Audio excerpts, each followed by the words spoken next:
Kaixo eta ongi etorriak gaurko saiora. Gaurkoan, Baztango, Eiza eta Arrantza elkarteko gerente den Oier Jantzi etorriko da gure platora. Dena den, lehenago, has gaitezen betiko edukiekin.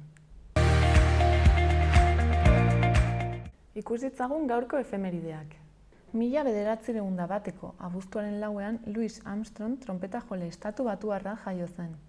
Gainera, gaurko egunez, 1960 urtean, Jose Luis Rodríguez Zapatero, Espainiako 5. presidentea diktaduraz geroztik jaio zen. Horretaz gain, 2 urte beranduago, 1962 abuztuaren lauean, Marilyn Monroe hil zen. Eta azkenik, gaurkoa bezalako egun batez, baina 1975ean, Arkaitz Kano, euskal idazlea jaio zen. Goazen orain, gaurko lerroburuekin.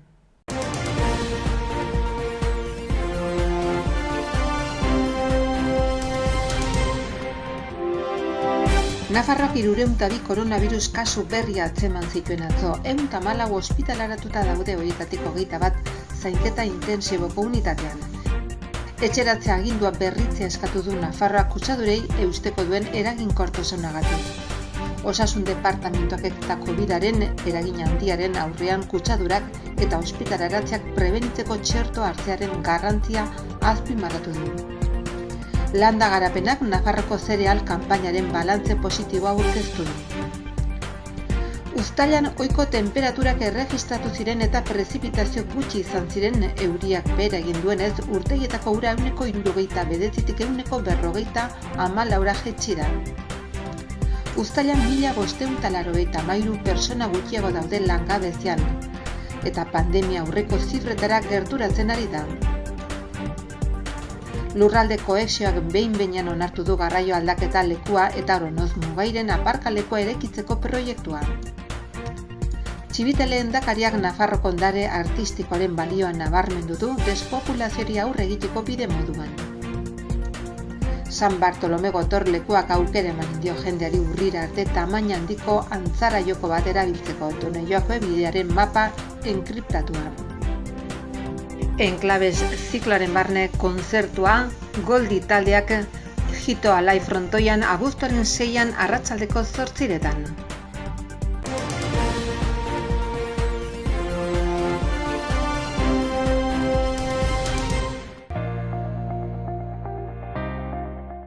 Gaurko komunikabideen aztalak aztertzera pasako gara.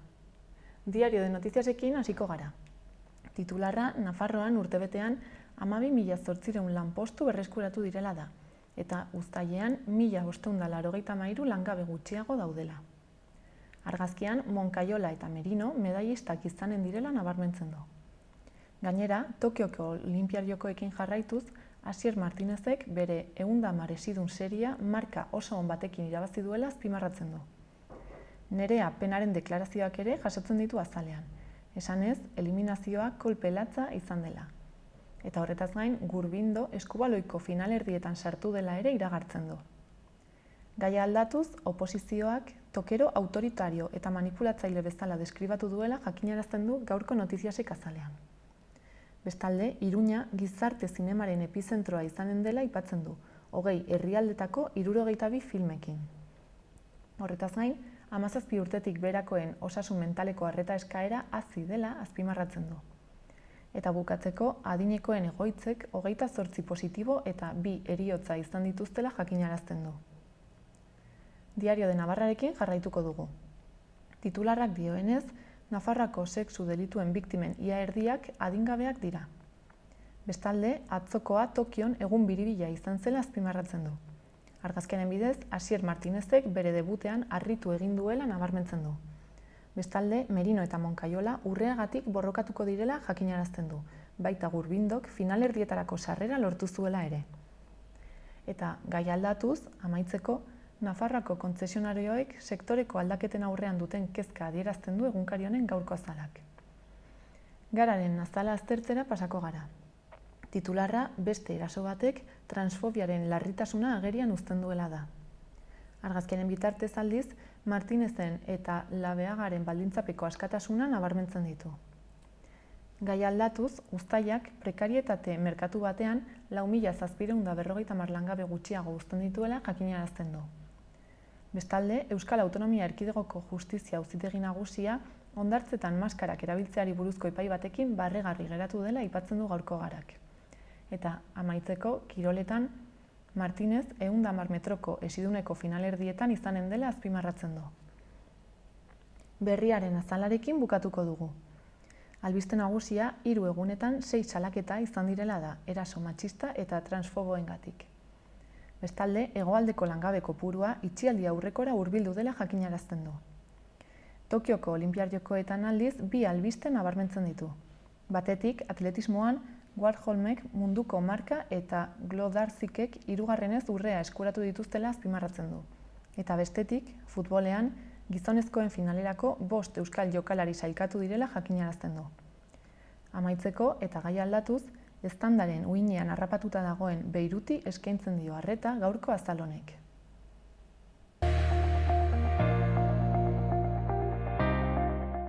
Jarrai dezagun gaurko eta biharko eguraldien iragarpenak ikusten. Gaur, udazken itxurako eguraldia izango dugu. Hodeiak ugariak izango dira eta zaparradak botako ditu, bereziki ipar partean. Bertako zenbait lekutan gainera trumoitsuak izan daitezke. Arratsaldeak aurrera egin ahala atertzera egingo du eta ostarte gero eta zabalagoak irekiko dira, batez ere barnealdean. Ipar mendebaldeko haizea ibiliko da, bolada gogorrekin. Temperatura maksimoek behera egingo dute, bereziki barnealdean. Eta gauzak horrela, beroenak 21-23 graduren bueltan ibiliko dira leku gehienetan. Bihar, ostegunean, giro eguzkitsua nagusituko da barnealdean. Eguna lanbroarekin eta lainogune batzuekin hasiko dugu, eta tarteka erdimailako hodeiak eta goi-hodeiak agertuko dira. Kostaldean, hodeiak eta ostarteak tartekatuko dira. Egunaren amaieran, hodeiak iparraldetik egoera zabaltzen joango dira, eta euritara joko du iparraldean, baina gutxi pilatuko da. Goizean, haizeak hegoaldetik joko du, eta horren eraginez temperatura maksimoak gora egingo dute, eta termometroak 25-30 gradu ingurura igoko dira. Arratsaldetik aurrera, ipar osagaiko haizean nagusituko da.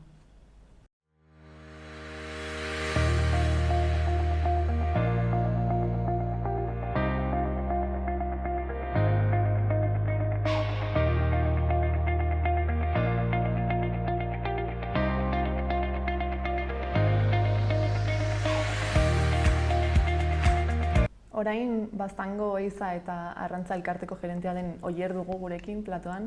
Kaixo, Oier? Egunon. Zu moduz? Ongi. Bai, iztariak zer gisatan dabiltza? Ongi, hori badakizu. Oan ja urduritzen hasiak ja, denboraldia hurbiltzen ari da, eta fetxa hauek hurbiltzen direnik ja urduritzen hasten di bai. Gainera justu ez, pasaren larun batean egin zenuten batzar edo bilera orokor hori ez, urtero egiten duzuena. Bai. Eta zer modu dian zen? Ongi. Orokorrin ongi, betire badire hor izaten dira ikamika batzuk, eztabaida batzuk bazkideen artean gurekin. Baina orokorrin ongi. Gehien bat batzar horrek balio du pixu bat gure lana aurkezteko, urtintziar egin duguna, kontuk, urteroko kontuak aurkezteko. Eta pixu kontrol lan bat egiteko gure gain, eta gu jakinarazteko bazkideri zer berritasun dagoen, ze etorriko den urrengo urteroi behira, ze aldaketak dauden. Edo pixko bat euren babesare sentitzeko. Hor hartzen dien erabakia asambleak hori da, han bozkatzen dire, eta horrek babes bat ematen dizu neurriei defenditzeko orduan bai. Eta orduan aurtengo batzar horretan zeri buruz hitz egin zenuten edo ze berrikuntza aurkeztu zenituzten? Berrikuntza aldetik, beti bezala egin ziren betiko puntuk, garrantzitsuk direnak, kontuna, batez ere, diru kontua. Aurre kontuko nartu harra dizkizutezuk antzinera seitu alizateko. Eta zentzu hortan azken urteetan, antzinko bai lehendakarik eta bai antzinko zuzendaritza batzordeko giniko lanari esker, nio antxaietu berrien naizelako, hilabete batzuk bat jotu garra. Eta egoera ekonomikoa ona da, orduan normalin azken urteetan ez dago arazorik. Hortik arateko, sozio berrien sarrera, hori onartu behar izaten da, baldintza batzuk badira, Baztango Ehiza elkartin sartzeko, eta horiek betetzen badituzte. Eta zentzuk dira, baldintza hori? Orokorri nola gainetik azalduta baztandarra izatea, edo baztandar baten semia, edo baztandar batekin ezkondua. Eta gero 10 urtez bertan erroldatu egotia. horiek dire baldintza orokorrak, gero badire bertze bai eta bertze modu batzuk sartzeko, baina bueno, horiek dire, gaur den egunin horiek dire. Eta jende asko sartu da, edo eskatu? 24. Hori zer da, kopuru bezala? Ongi, iazko kopurukin alderatuz ongi, gehiago, bai. Eta ongi, egiarran kontean, guantxe bertan 800 eta 58 uste dut garela. Asko, Bai, bazta, bueno, gehiago ere baziren handa urte batzuk, lehenagoko erratiote gutxire gauzila, baina adibidez, gaur egunin Nafarroko Eiza elkartein egoera ikusita, baztan bada iztari desiente bada, bai. Eta sartzen diren berriak zer dira, gazteak, ala? Bai, gehiena gaztik, bai. Hor baztango gaztik, bai. Ongi. Badago orduan jarraitutasuna hor. Bai, Eiza gerota zarkitu gelditzen ari da, eta egilarra nola Nafarro iparraldin eta, bueno, nik zautzuten ere behintzat, gure herri hauetan, baina mantentzen da pixko gaztetasun hori. Batzutan gehiago bertzitan gutxiko, baina, bueno, baztanen nahiko ongi. Eta gero egon ziren, bueno, bertze gaiak foraneoen txartelak banatu doez, hor polemika pixko egon zen, eta, bueno, hori argitzeko dago, baina, bueno, gero poka ere bai, plana berritu behar da hurrengo urtin, hori baten bat azpimarratzeko da kaso hori. Hori badekitzu, bueno, 5 urtez berritu behar izaten da Eiza koto baten plana. Eiza hitz regulatua dagoelakoa, hitz arautua dago, eta Eiza ongi egiten dela ziurtatzeko plan hori egin beharra da.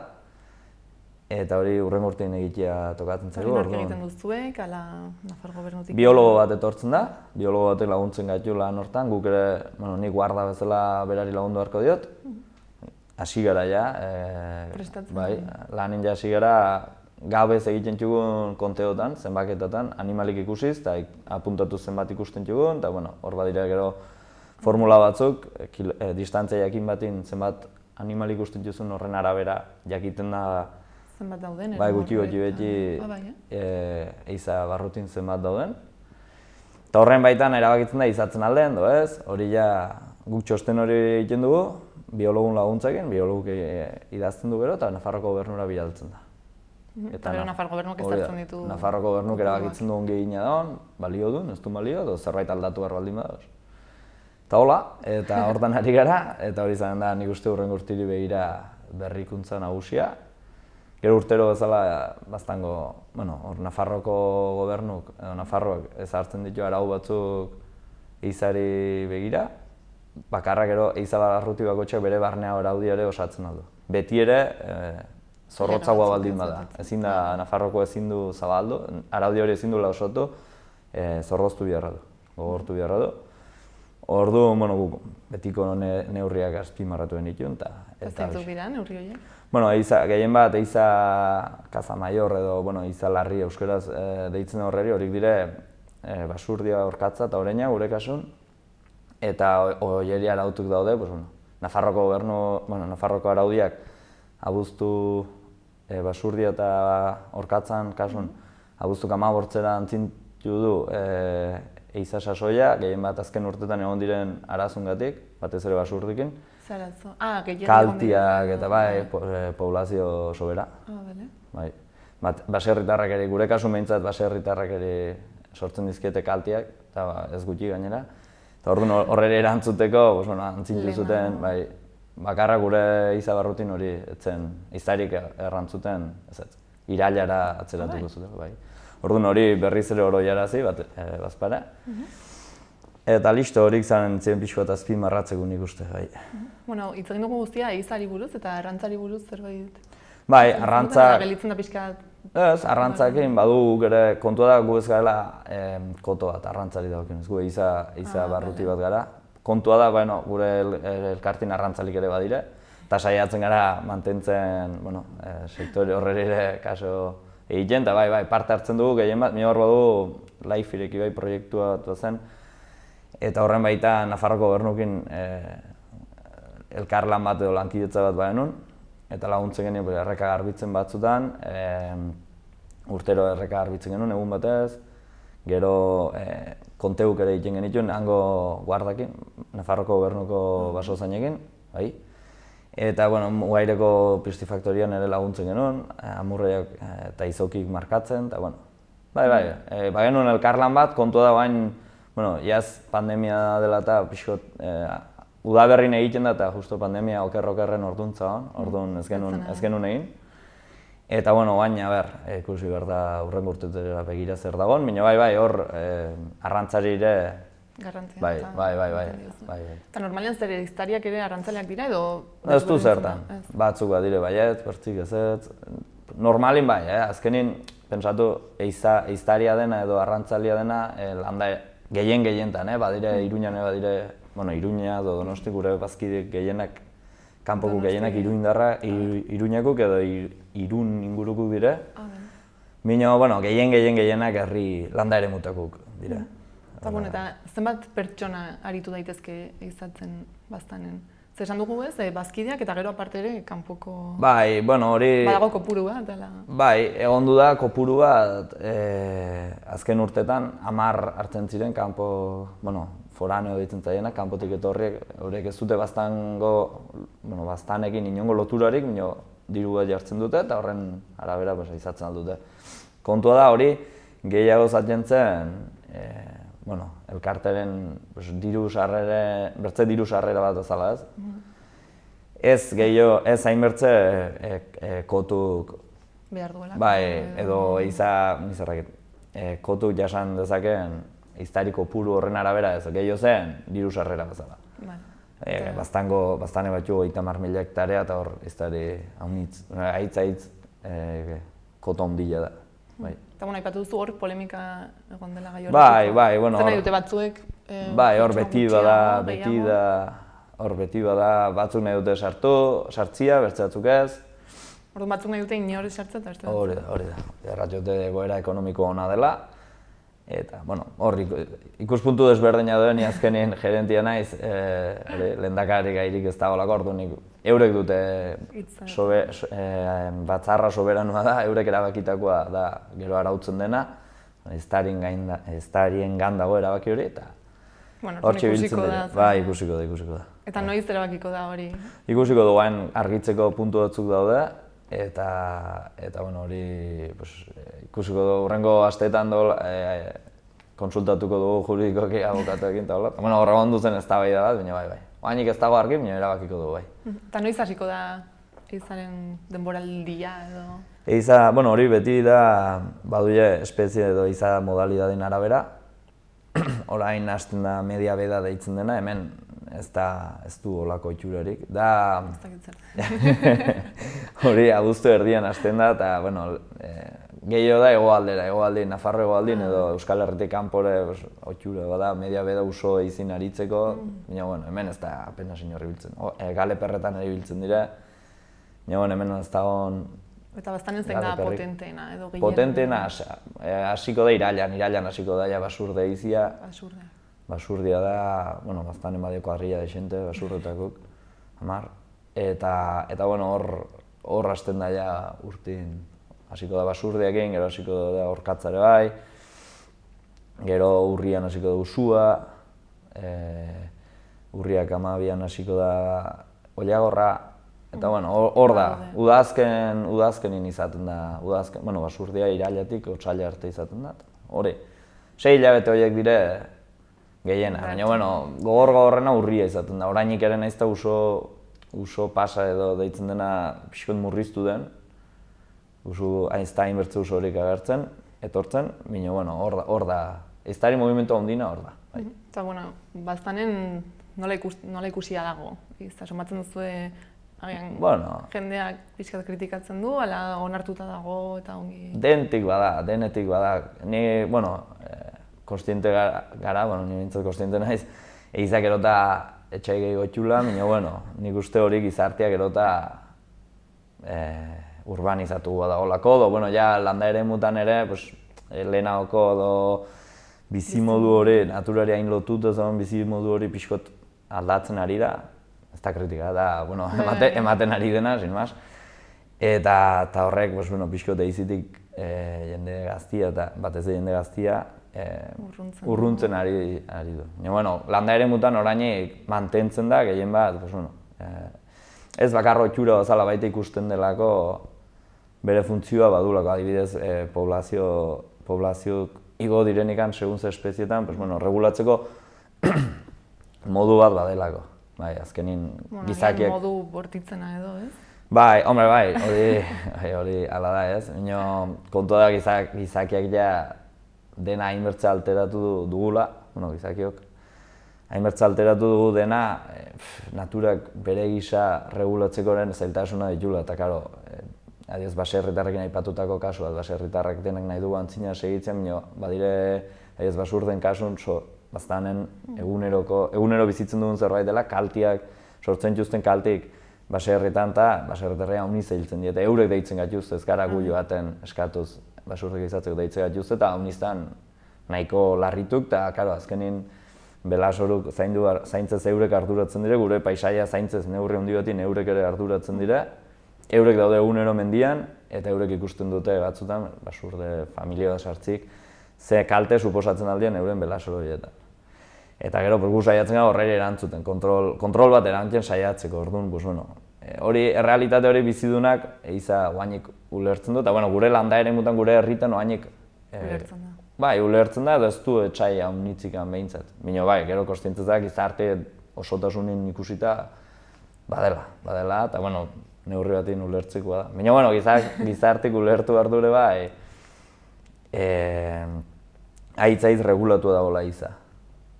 Eiza dago aitzaiz arautua, hortaz hori da nire lana berez, arau horiek errespetaraztia, eta aitzaiz arautua dago, ez da deus eizatzen ezin bada, ezin da...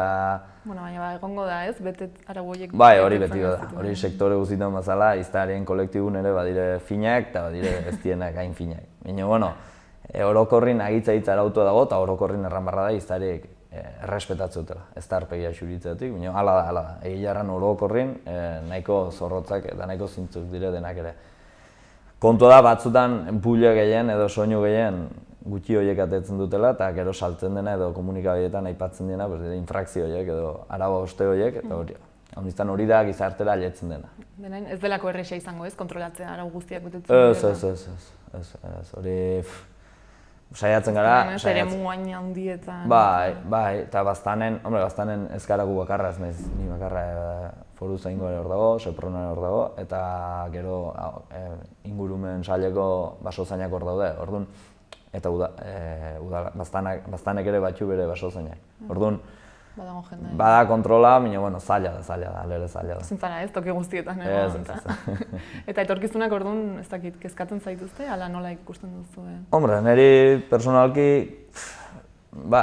kezkatu bino gehiago, hola da, ez dakit nire esplikatu, bai, onartua, hori dela egoera, hori, aipatu bezala gero eta txai gehiago txula, gizartin gero eta urbanoa delako eta hori dena, eta hori joera bat dela, eta hori aldatzen zaila dela, ez? Herriak ustutzen nahi dire, hiriak betetzen, orduan hortik abituta zaila da horreri buelte ematen saiatzen. Baina, nik uste etorkizun horreri ardura, edo etorkizun izaten ardura ondina dugula, ez? Eizarik edo eizen ingurun lan egiten dugunak eta eizarin kolektibuke bai, klaro. Denain, egunen batean esango balute ez zinda gehiago izate edo debekatuko dugu, hor gertatuko litzateke. Bueno, segurazki... Beste modu batean kontrolatuko ditugu espeziak. Ja. Zuentzat hori izango litzateke. Hombre, guretzat etzen bate albiste hona izanen, baina, ez, hombre, hori ez dut, nik berez ez dut kontemplatzen oaingoz, baina, ez dakite maten alden zerbait ere, bai, klaro, etorkizun batin, baina, bai, guretzat nahiko txarra zantzen, nahiko jarra. Egonen dara, seguru jendea berdin jarraituko zuela, ez? Bai, seguru. Hain barneratuta izan da. Eizak badu kolektibo hortan ere bada jendia, modu desberdina bizitzen duenak ez, batzuk zaletasun bezala dute, eta bertze batzuk biziko, euren pasio bezala, bai, eta hori da, denetik bada, denetan bezala, zaletasun guztietan bezala, bai. Ez dugu jakingo ez, zer gertatuko den agian, gero batean berriz gizartearen pentsatzeko modua... Bai, hombre, nik uste gehien bat natura gaur egun induen egoera ikusita eta nola on ikusita, ez dut erraten ez alde batera erabat eta ez bertzira erabat, baina pixko bat herritako bizimodua, lehenago egiten zen bizimodua, eta orain mantentzen da neurri batin, horreri kaso gehixio edo ingo balioteke batzuk, gehien bat legik idazten txuztenak, hobeki egon entzela gauza. Nik uste, uste dut pixkot bizkarre mantzaiola herritako edo landa eremutako bizimodu horreri, naturari hain lotua dagona, eta gehiago kaso sobera egiten zaiola, pues igual hiritan edo hiritetik heldu diren herriak regulatzeko lege horieri. Teknikuk dire, eta euren lan egiten dute, eta hitzongi dago, eta hori ere beharrezko da, dudik gabe. Batzutan uste dut, pixkot bizkarre mantzaiola, ez zaiola beharra deinak kaso egiten herritako jakintze hori badenari urtetan egin, egon dena, eta eurek arduratzen dira azkenean erramazala baserri neurri handi batean egunero mendien bizi dienak baserritarrak edo landa eremuko biztanleek dire gehienak. Eta zentzuk esango zen dituzke direla bereziki ez ehizaren onurak edo nola defendatzen duzuzuk ehiza ez, norbaitek horren aurke egin duenean? Ehiza defendatzen dut neurri handi batean hori, natura, nire ustez balio dulako egunero ikusten duten lehen aipatu izuten errealitate horregatik, nik uste kudeatzeko balio dula, agudo kudeatzeko, luzerako neurriak hartzen aldira, erran edo habitatako hobetu, justo gizartia horren kontra doa, azkenin errepidik direla, etxe bizitzak direla, herriak zabaltzen ari dire, hiriburuk batez ere, mila infrastruktura, mila azpiegitura eraikitzen ari gara natur eremutan, eta horrek animaleri espazio kentzen dira. Eta gara, orduan, animali horien espazio txiki egun, animali kopuru bera edo gehiago, kasu batzutan handitzen nahi dielako, espeziek denak bazala batzuntzat onuragarria dena, bertzentzat kaltegarria delako, orduan onuragarria den horientzat azitzen dire, eta hainbertze alteratu ondotik gure ingurua, ehizak balio du hori modu azkar batin regulatzeko edo kontrol bat eramiteko. Eta pixko bat poblazio bakotxeatik kopuru egokiak mantentzen saiatzeko. Hori da nik ikuste dutena egunerokotasunin, hola zerbait aipatzekotanek, gero batxu bertze onura batzuk, eta hori ehizari kolektibun baitan daudenak, adibidez, habitatako betzeko egiten diren neurrik, hori normal ez dire jakiten ematen, gure kulparen neurri handi datin, ez txugu publizitatzen, zutei begira egiten hartzen diren neurrik, mendiak garbitzen dute urtero, landaketak egiten txuzte, egiten txugu, erran dut ehiztari elkarteko orokorrin, eta holako neurrik ere hartzen dire, ez dire, eta hori normalien ez dire ikusten, normalien ehizatik saltzen da bakarra txarra. Imaginatzen dugu eskopetarekin, ez? Bai, hori da, bai, eskopetarekin, argazki, ez dakitzen bat animali hildakuk, eta ero badira izatzeko modu desberdinak. Nik uste batzutan saltzen dena edo ikusten dena dela, batzutan aberatsa, segun ze eremutan egiten hemen gure inguru honetan, Nafarro iparraldin ez da hola, ez? Badire hor kotuk ez dakitzen bat pagatzen dela, joaten direla, hiltzen juztela kriston animaleko puru, gero bat etzen juzte argazkeik, eta honiztan prentsara eta hola, aietzen dire irudioeko, horiek ez dire, horik azkenin dire koto pribatuak. Eta divertitzeko edo ongi patzeko egiten dutenak. Koto pribatuak, dirudunak joaten direnenak, eta geroan, hiltzen dute gogoten zen eta gehiago. Eta orduan, hori, jendia hori baizten duna, nik pertsonalkenik hori beltzaitain bertzei gustatzen.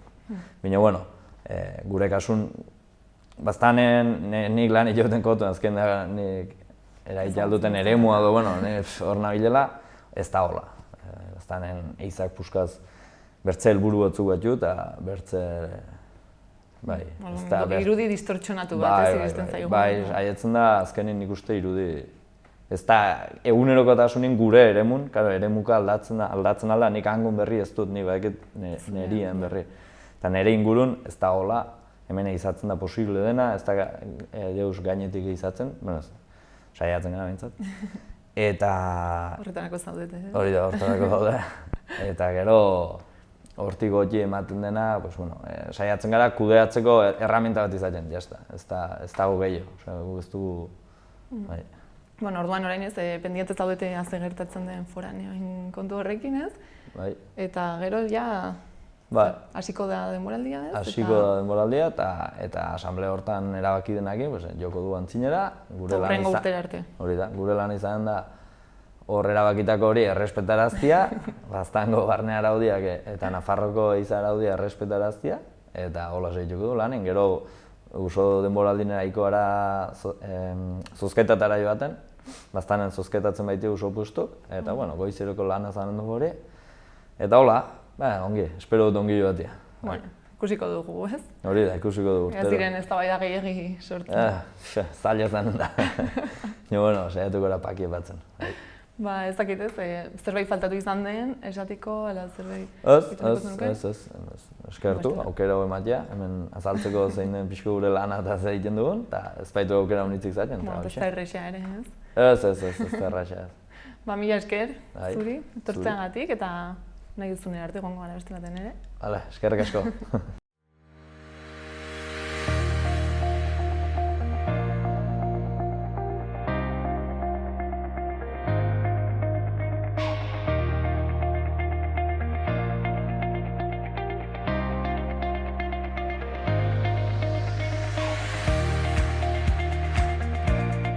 Udalerrietako albisteekin jarraituko dugu. Eguesen, udalak dirulaguntza bat jaso du haur parkea estaltzeko, Nafarroako gobernuarekin hitzarmena sinatu ondoren. Dirulaguntza Bardenas Reales kalea eta Sarrigurengo azaroaren 25ko pasealekua elkartzen diren haurren parkea estaltzeko izanen da. Horretaz gain, Eguesibarko udalak kontziliaziorako aparteko laguntza ere aurkeztu du, eta honen inguruko informazio guztia udalaren webgunean kontsulta daiteke, baita eskaera orria aurkitu ere. Bestalde, ikasten edo lan egiten ez duten 16 eta 29 urte bitarteko gazteentzat zenbait formakuntza antolatu dituzte. Gurutze gorriak lan merkatuan sartzeko aukera interesgarriak eskaintzen dituzten 2 ikastaro jarri ditu abian. Bata, mendekotasuna duten pertsonei gizarte erakundeetan arreta soziosanitarioa emateko profesionaltasun ziurtagiria eskuratzekoa. Eta 4.0 teknologiaren ingurukoa bestea, 3D inprimaketa, elkarlaneko robotika eta errealitate areagotua ikasteko. Formakuntza hauen inguruko informazio guztia eta izen emateak online egin beharko dira. Gai aldatuz, abuztuak 6 Sabotaje Jams taldearen kontzertua izanen da arratsaldeko 8etan Sarrigurengo ikastetxe publikoko karpan. Kontzertua musutruk izango da, baina lehenagotik online izena eman da. Eta Eguesibarrekin amaitzeko, datorren asteartean, abuztuak 10 ordu eta toki berean, hau da Sarrigurengo ikastetxe publikoko karpan, arratsaldeko 8etan, Chelsea Hotel eta Larrana Toro taldeak arituko dira kontzertua eskaintzen. San Bartolome gotorlekuak tamaina handiko antzara joko bat eskainiko du ohiko ordutegian. Jokoa erabilera librekoa da eta haren taula Donejakue bideko mapa zifratu bat da, tenplarioekin lotuta. Abuztutik urrira bitarte, Iruñeko udalak Nafarroako kazetarien elkartearekin elkarlanean betiko joko hori berrikustea proposatzen du, non jatorria oroar ez baita oso ezaguna herritarren artean. Nahi duen orok, aldela 8 urtetik gorakoek, gotorlekura hurbildu daitezke, astelenetik larunbatera, goizeko 11etatik ordubitara eta arratsaldeko 5etatik 8etara, eta igandeetan goizeko 11etatik ordubitara. Patua irudikatzen duten 2 dadoak eskuragarri daude zentroaren informazio gunean. Partidek gehienez 4 jokalari onartzen dituzte eta zentroan bertan eskuratzen alda jokoarek lauki bakoitzaren esanahiari buruzko informazio labur osagarria. Halaber, informazio osagarria udalaren webgunean ere izanen da eskuragarri.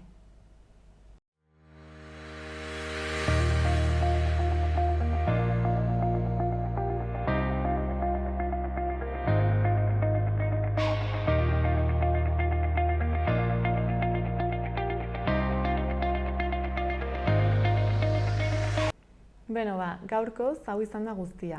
Orain, saioarekin bukatzeko artearen ibilbidearen irudi batzuekin utziko zaituztegu. Mila esker egoteagatik eta bihar arte.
Geltoki, Iruñako autobus geltoki zaharrean dagoen proiektua da. Ekonomia solidarioa elikadura burujabetza eta kultura alternatibo bat bultzatzen duen espazioa da. Denda batekin eta taberna batekin ere.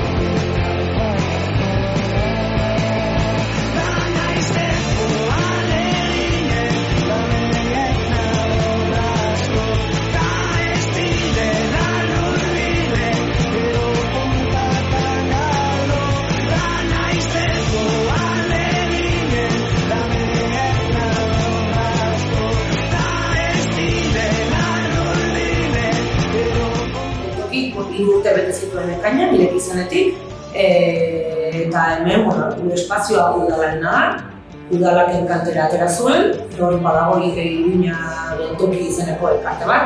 Elkarte horren barruan Reas Nafarroa, ekonomia solidaria dago, ekonomia solidarien sarean, CEPAEL, produktu ekologikoak regulatzen dituen entitatea da, Traperos de Emaús, Alimentos Artesanos, elikadura artisauen elkartea, eta N sindikatua. Horiek sozio moduan, eta gero langileak kooperatibistara.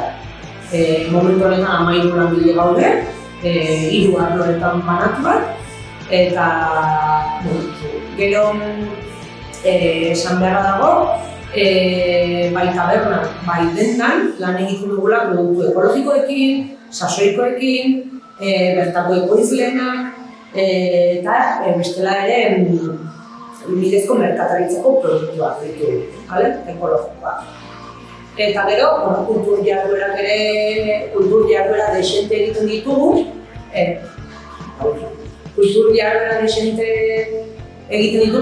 urte osoan zehar, udan egia da saiago dagoela, baina alde batetik erakusketak, beste espazio batetara iritsi ezin diren artista guztientzako espazioa da, alde batetik hori erakusketak, baina gero kontzertuak egiten ditugu, gastro showak, dastaketak, liburu aurkezpenak, eta egia da diferentziatzen gaituenetako gauza bat badela elikadurarekin zer ikusi duten kultur jarduerak egiten ditugula. Guretzako oso garrantzitsua da, eskuetan edo jaten ditugun produktu horien atzean nor dagoen jakitea, eta nondik datozen eta zergatik erabaki zuten ez dutela egitea.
takila honetan eta beste 3 takiletan erakusketa ezberdinak egoten dira normalean, hilabete bat irauten dute gutxi gora bera.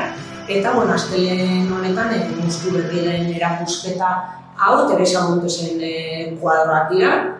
Batzutan argazkiak izaten dira, batzutan eskulturak egon izan dira, baina oraingoan Mujeres Empoderadas izeneko erakusketa daukagu, emakumeen inguruko kuadroak, eta Teresak kolaboratzen du Ama Maite kolektiboarekin, ONG-arekin, eta hemendik saldutako kuadroen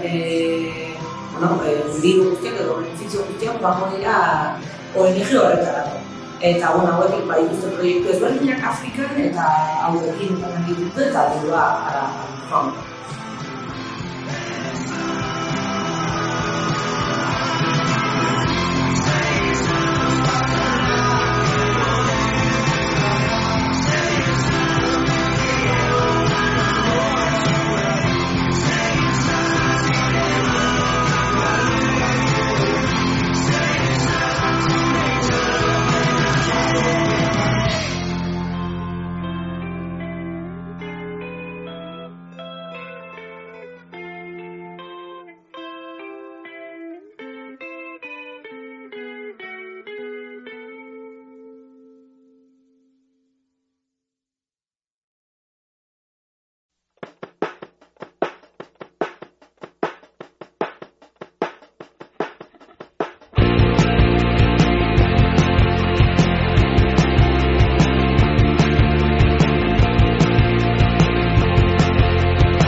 Urte hauetan lortu dugu proiektu bezala kontsolidatzea, ez?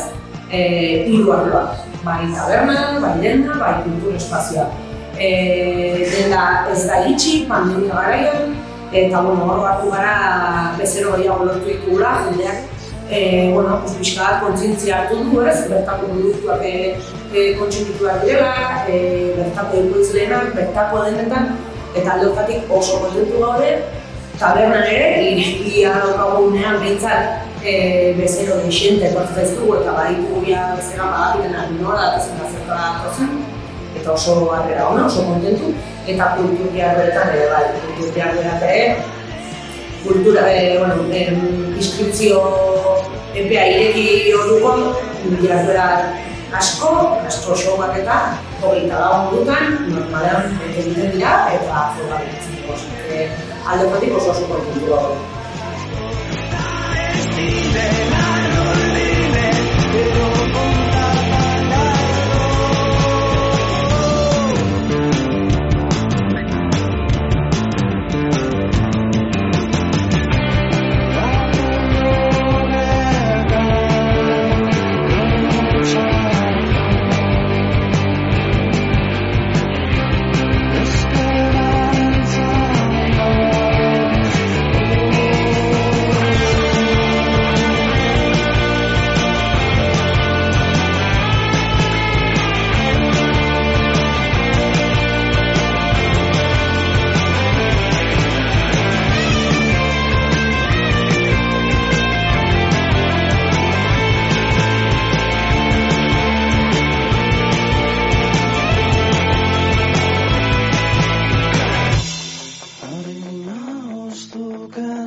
Bueno, hori oso kontentu gaude, jendeak eta kontzientzia gehiago daukalako, eta betenak diturutzulako, jakinda zer erosiko duen, horrela den, eta egia da, denta asko izten ari direla, pandemia batik agian gehiago, baina aurretik ere ez, azkenean makroproiektu horiek, edo korte inglesa dela, edo morea dela edo, negozio txikiak azkenean ezin duten kompetentziarik egin askotan, baina geltoki badator erakustera posible dela. Noski baietz, gure margenak txikiagoak dira, baina nahi izatekotan eta ekonomia solidariaren pean behintzat ez palin baduzu milaka etekin atera nahi, posible da. Eta gu behintzat animatzen dugu jendeak apostu egitea eta bertan denak bultzatzea eta sortzea. Amuratu eta bazter batean aurkitzen da.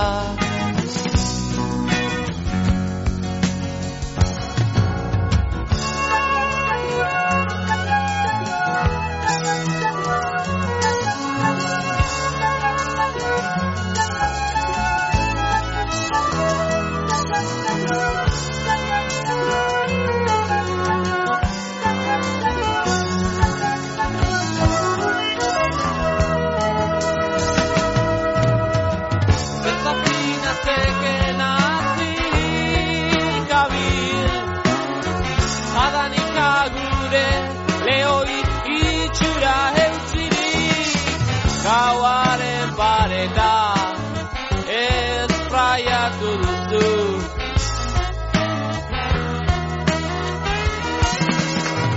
Amazazpi urteak amazazpi zuri dira Ezekiel, mingotzaren merkromina Ezekiel, ibar labut bazara, ari xingle bazara. Betiko,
Gobierno de Navarra. Nafarroako gobernua.